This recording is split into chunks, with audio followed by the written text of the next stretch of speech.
Augustin Kabouya Chilumba, bonjour. Bonjour. Pourquoi dites-vous que la Constitution de 2006 n'est plus adaptée aux réalités congolaises d'aujourd'hui ? Je me pose beaucoup de questions. Pourquoi quand nous, Congolais, nous voulons réfléchir sur notre propre loi fondamentale, ça suscite les débats. Pas plus tard qu'au Gabon, récemment, ils ont changé leur constitution. Ça n'a pas suscité des réactions comme nous les vivons dans notre pays. Est-ce que c'est interdit à un peuple de réfléchir sur sa propre constitution? D'ailleurs, la constitution dont nous discutons aujourd'hui, ce n'est pas la même constitution votée au référendum de 2005. La constitution de 2005, votée au référendum, avait 2 tours pour les élections présidentielles. Mais aujourd'hui, comment nous sommes arrivés à l'élection à un seul tour? C'est pour vous dire qu'il y a eu des retouches sur cette constitution. C'est pourquoi nous disons, à ce qui nous concerne, nous devons revisiter cette constitution, nous devons même la changer puisqu'il y a beaucoup d'anomalies qui ne facilitent pas la tâche au bon fonctionnement des institutions. Voilà. Alors quelles sont ces anomalies à vos yeux ? Je prends à titre d'exemple la loi Bakajika, la loi de 1973, qui consacrait les sols et les sous-sols d'être une propriété privée de l'État, revenir à l'État. Ce n'est pas ce qui dit l'actuelle constitution. L'actuelle constitution dit l'État va exercer sa souveraineté sur les eaux, ainsi de suite. Or, présenter la situation de cette manière-là, ce n'est pas du tout correct. Et je vais plus loin avec l'article 217 que certains veulent expliquer que dans d'autres pays, il y a des articles qui abandonnent leur souveraineté pour consacrer l'unité africaine, ainsi de suite, ce qui n'est pas vrai. Quand vous lisez l'article 215 dit clairement que tous les accords internationaux conclus sont supérieurs par rapport à nos lois. Qu'est-ce que nous pouvons dire par rapport à toutes ces zones d'ombre-là? Je pense que ce n'est même pas un tribunal. Nous sommes dans l'obligation de s'arrêter pour faire l'évaluation de ce que la Constitution nous apporte par rapport aux réalités de notre pays. Alors vous dites que l'article 217 de l'actuelle Constitution consacre la vente de votre souveraineté à des États africains car il stipule que le Congo peut conclure des traités comportant un abandon partiel de souveraineté en vue de promouvoir l'unité de l'Afrique. Mais est-ce que cet article, Augustin Kabouya, ne s'inscrit pas que dans la perspective des États-Unis d'Afrique? Non. Avec la situation de l'Est de notre pays, quand vous regardez très bien, si vous vous rappelez aussi l'accord de l'Émirat de triste mémoire, vous avez quand même des informations sur cet accord.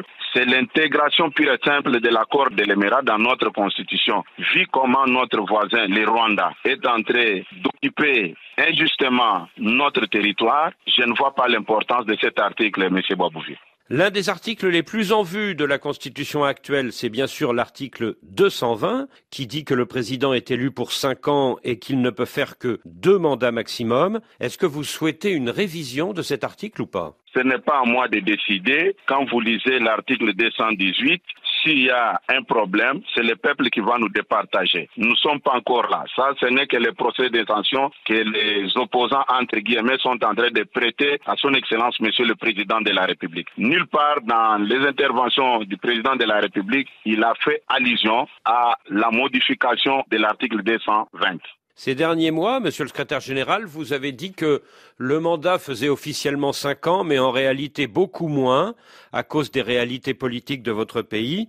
Est-ce que vous souhaitez que la durée du mandat soit rallongée? Je n'ai pas le pouvoir de décider à la place de notre peuple. Mais ce que je regrette, c'est l'attitude de certaines personnalités politiques, même certains hommes dédiés, au lieu de dire la vérité, au lieu de présenter la situation d'une manière claire à notre peuple, ils se lancent dans des manipulations, dans l'intoxication, dans les réseaux sociaux, ce qui n'est pas du tout normal. Je pense que si nous sommes sérieux, même ceux qui nous écoutent doivent comprendre qu'il y a un sérieux problème qu'on doit résoudre. Puisque la même constitution, ce n'est même pas le fruit des Congolais, c'est une constitution rédigée par des composantes et entités. Les gens sans qualité ni mandat. Ils ont été désignés par leur maître à penser. Du temps des belligérants, on voit la main noire du Rwanda derrière. Et vous pensez qu'on pouvait faire quelque chose sans se référer à maître à penser? Je ne pense pas. Donc vous souhaitez que la durée durée du mandat soit rallongée. Nous ne sommes pas encore là, s'il vous plaît, je n'ai pas dit, il ne faut plus me faire dire ce que je n'ai pas dit. J'ai présenté la situation comme ancien informateur et vous êtes d'accord avec moi que la première année, c'est l'année de mise en place des institutions et la dernière année, c'est l'année électorale. C'est à vous de faire les calculs. Avec les réalités de notre pays, comment est-ce que nous pouvons vivre? Est-ce que vous souhaitez que le nombre de mandats présidentiels reste limité à 2 ou qu'il n'y ait plus de limitation? Moi, j'ai fait un constat. Le malheur dans cette affaire,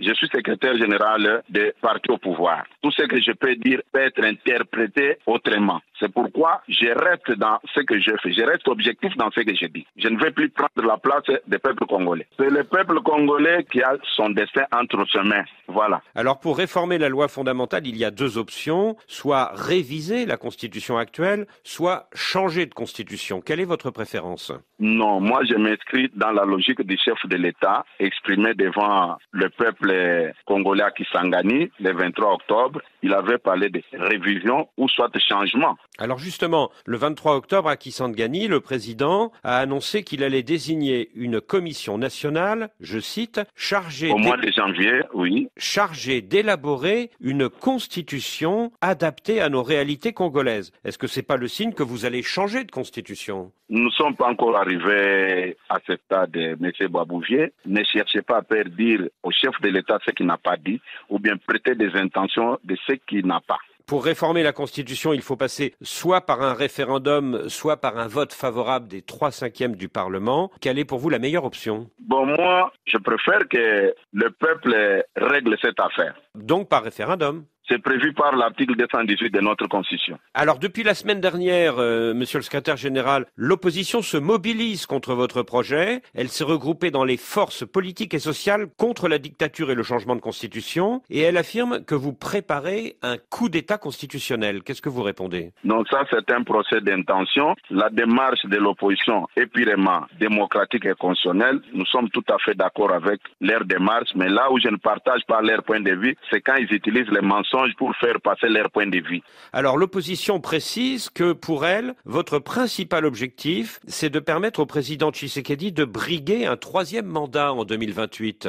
Monsieur Boisbouvier, en 2011, Joseph Kabila avait modifié la Constitution où nous avons quitté l'élection présidentielle de 2 tours à un seul tour. Est-ce qu'aujourd'hui c'est Kabila qui est au pouvoir? La réponse est non. Ce n'est que des mensonges montés de toutes pièces où ils sont accompagnés même par certains hommes dédiés. Ce sont des histoires qu'ils montrent. Un homme responsable ne peut pas développer ce discours. Mais si vous changez de constitution, les compteurs seront remis automatiquement à 0 et le président sortant pourra à nouveau se présenter en 2028. Mais écoutez, si la population décide, qui suis-je pour s'opposer à la volonté populaire? Laissons les peuples nous départager dans cette question. La démarche de l'opposition, ils ont dit qu'ils vont mobiliser la population et nous aussi nous disons, nous allons mobiliser cette même population pour nous départager. Moi je ne vois pas les problèmes. Ils ont l'accès facile dans les médias, ils ont des réseaux sociaux, ils annoncent leurs mensonges. Oui, nous sommes d'accord. Et nous aussi nous nous préparons pour faire passer notre point de vue. La population, elle va se décider en fonction d'un texte qui va lui être soumis suite aux travaux de la Commission nationale. Est-ce que dans ce texte, il y aura un changement de constitution?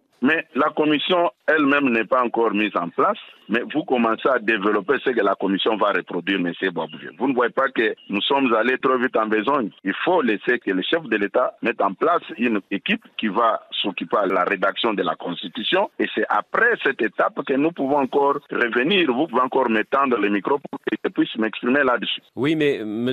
Kabuya Tshilomba, vous avez quand même votre point de vue. Est-ce que vous souhaitez qu'elle propose une nouvelle constitution ou simplement un toilettage de l'actuelle constitution? Non, maintenant là, je vous ai dit, ce que je peux donner comme position, ça risque d'être interprété dans tous les sens. Je suis un élu, je suis député national, j'ai déjà donné ma position par rapport à beaucoup de choses. Quand vous lisez l'article 12 qui stipule que tous les Congolais sont égaux devant la loi, et il y a une autre disposition au niveau de l'article 51 qui parle de la protection de la minorité. Bon, quelle est cette minorité? Il y a beaucoup de choses que nous pouvons discuter là-dessus, M. Boisbouvier. Soyez calme. Dès que la commission sera mise en place, c'est à ce moment-là que nous pouvons émettre aussi nos points de vue par rapport à tout ce qu'on va faire pour notre bien-être. Voulez-vous dire qu'il y a tellement d'articles à modifier qu'il vaut mieux changer de constitution? Non, ça, vous avez reformulé votre question. Je vous ai déjà dit ici, laissons les chefs de l'État qui a soulevé la question nous présenter la commission. Une fois que la commission est mise en place, la commission va faire le travail. C'est par rapport au travail de cette commission que nous allons nous prononcer. En tout cas, vous n'excluez pas... Mais nous sommes encore à l'étape de la sensibilisation de notre peuple. Oui, je comprends bien. En tout cas, vous n'excluez pas l'hypothèse d'un changement de constitution. Hein. Non, je vous ai dit que cette réponse revient à la population. Alors, ce dimanche, le cardinal archevêque de Kinshasa, Fridolin Ambongo, qui est, comme vous dites, un homme de Dieu, s'est prononcé très nettement contre votre projet. Comment comprendre que l'on dépense de l'argent pour cela au lieu de s'occuper de la jeunesse abandonnée? Tout cela n'est que distraction, a-t-il déclaré. Comment réagissez-vous? Oui, je peux vous répondre à ce qui concerne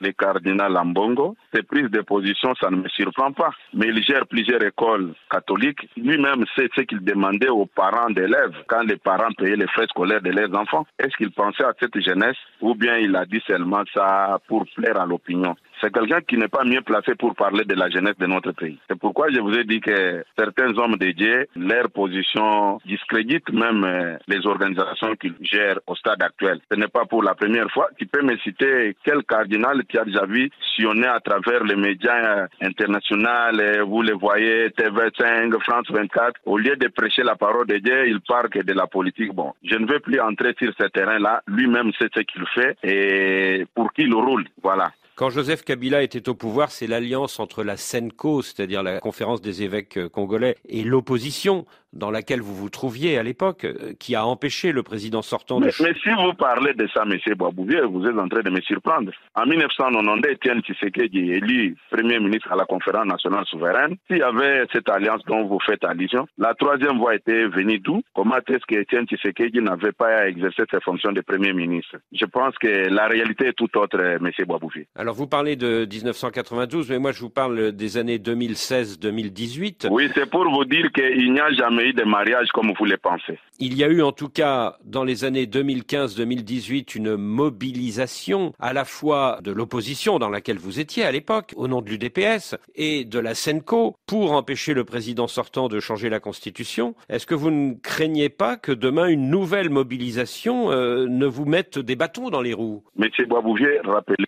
après la victoire de son Excellence Félix Antoine Tshisekedi en 2019, quelle a été la position d'Ambongo et de son entourage? Est-ce qu'il était pour nous? Il n'était pas pour nous. La réponse est simple. Nous avons commencé l'opposition sans lui et le peuple n'est pas dupe. Et le peuple sait pour qui Ambongo roule. Donc vous pensez que le cardinal archevêque de Kinshasa est politisé? Mais vous le dites, on reconnaît un bon arbre à partir de ses fruits. Dans l'Union sacrée, il y a aujourd'hui au moins 3 acteurs politiques, Vital Kamerhe, Modeste Bahati et Jean-Pierre Bemba, qui espèrent que le chef de l'État se retirera en 2028 et qu'ils pourront avoir à ce moment-là leur chance pour accéder à la magistrature suprême. Est-ce que vous ne craignez pas que ces 3 leaders ne quittent votre coalition si demain l'horizon devient bouché pour eux? Mais écoutez, depuis que nous avons commencé, vous insistez toujours sur le 3e mandat. Est-ce que vous étiez avec le président de la République? Non. Il s'est confié à vous ou à tous ceux qui parlent qu'il a l'intention de briguer un 3e mandat? Non. Tout ça sont des procès d'intention. Puisqu'avant de parler sur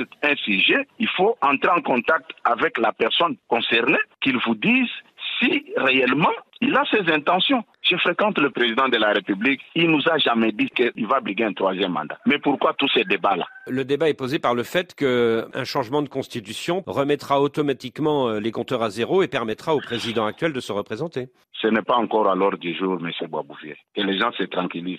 Les opposants, entre guillemets, ils ont dit qu'ils ont la population. Mais si aujourd'hui, nous nous présentons devant la population, comme ils ont la population, pourquoi ils ont peur? Ils doivent se calmer. Monsieur le secrétaire général, merci.